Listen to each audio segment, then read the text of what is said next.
Definitivamente mi Cali soñada es una Cali que logre trabajar en equipo, que trabaje en conjunto, que no siga viviendo del pasado, que asuma su responsabilidad en el hoy.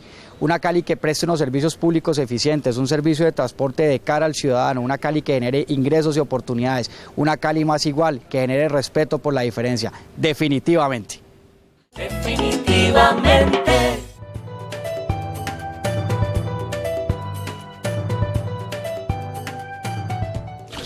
Desde el auditorio Gerardo Molina de la Universidad Libre en el debate, ¿qué implica la construcción de paz en el país de la posguerra?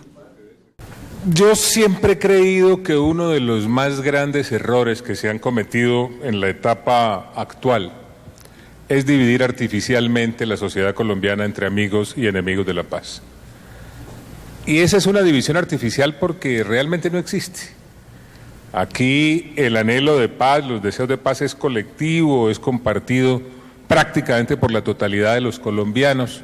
Hay unas diferencias con respecto al método, con respecto a la realidad, con respecto a los procedimientos, pero sinceramente creo que haber creado artificialmente esa brecha por razones de estrategia electoral, tal como se conoce hoy en documentos que se han hecho públicos hasta el punto de que forman parte del libro del principal estratega electoral de la campaña del entonces candidato Juan Manuel Santos, no le conviene al país. Y no le conviene al país no solamente porque es artificial, sino porque en lugar de ayudar a sanar heridas, permite que se le eche todos los días más sal a la herida, lo cual es muy inconveniente para el futuro del esfuerzo que se está haciendo. De otro lado, me parece que no es bueno estar inflando excesivamente las expectativas, como lo decía ahora Libardo. Al pueblo colombiano hay que recordarle permanentemente que en La Habana, según la definición del proceso que se puso en marcha, se está negociando el fin del conflicto, no la paz. Pero además hay que recordarle permanentemente que ese proceso del fin del conflicto está definido en esos documentos. El gobierno y las FARC acordaron que el fin del conflicto es un proceso que empieza cuando haya acuerdo sobre todo y termina cuando todo lo acordado se haya cumplido. Para que haya claridad entonces, el día que se firmen los acuerdos, ese día, según lo definieron el gobierno y las FARC, empieza el proceso de fin del conflicto. Es decir, habrá en la sociedad colombiana una etapa que se denominará así, proceso del fin del conflicto, concluida la cual vendrá aquella etapa de construcción de la paz. En tercer lugar, derivado de esto que les señalo, me parece que uno de los grandes desafíos es el desafío pedagógico. Lo que está sucediendo en La Habana no lo comprende la sociedad colombiana. El acuerdo de jurisdicción especial para la paz, eso es difícil de entender inclusive para los abogados más doctos.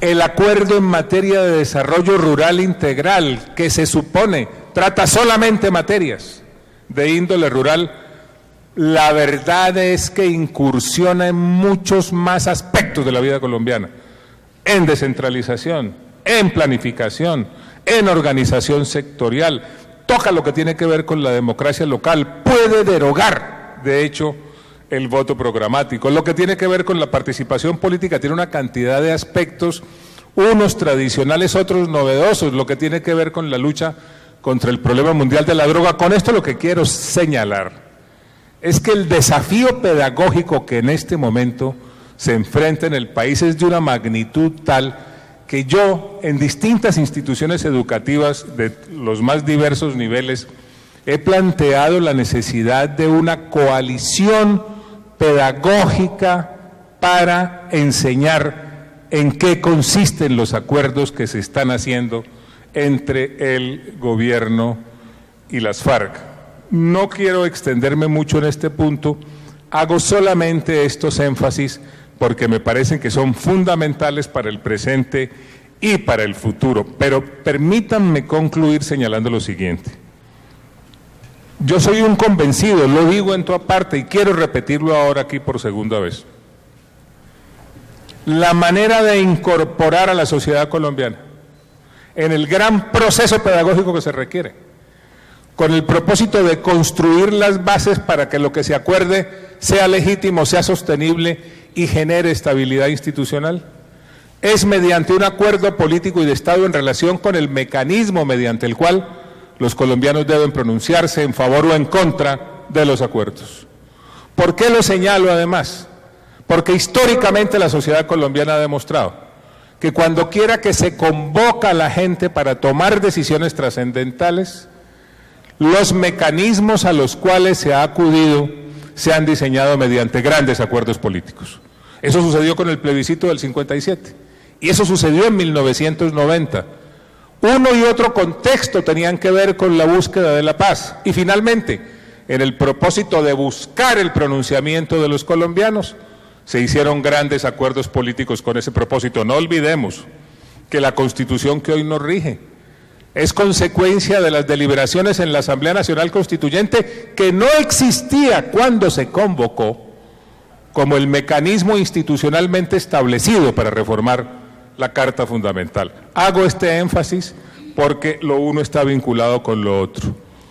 Cuidar las expectativas, hacer una gran tarea pedagógica, cuidar, por supuesto, mucho el lenguaje, apreciado Libardo, en eso estamos totalmente de acuerdo, y un mecanismo que facilite ese empeño colectivo que sé es de inmensa magnitud. Pero voy a recordar, doctor Carlos Olmes, una frase para mí del más brillante historiador en asuntos regionales de la República Francesa, llamado Fernando Braudel. Braudel dice que hay mentalidades que son cárceles de larga duración. Y eso yo lo puedo enmarcar en la heredad cultural de los colombianos. Nosotros fuimos conquistados por España. Recuerda que mientras Martín Lutero pisaba la bula del Papa en las gravas de la Catedral de Wittenberg en Alemania, España promovía el famoso Concilio de Trento, la gran contrarreforma. Entonces los españoles que llegaron aquí nos enseñaron una cultura dicotómica, blanco o negro, ángeles o demonios, y esa cultura dilemática es la que ronda en Colombia. Cada vez que hay una disputa en Colombia, la polaridad salta sobre el escenario. Unos son ángeles y otros son demonios, solo que el que califica se reserva la condición de ángel y diaboliza al resto. Es decir, o blanco o negro.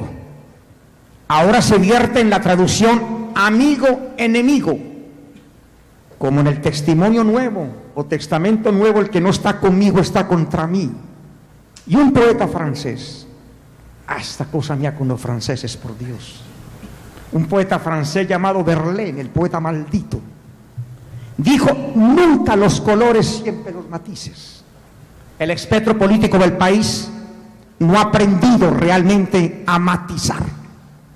Y por esa razón, como dice el doctor Olmes, el país se fragmenta en dos grandes bloques.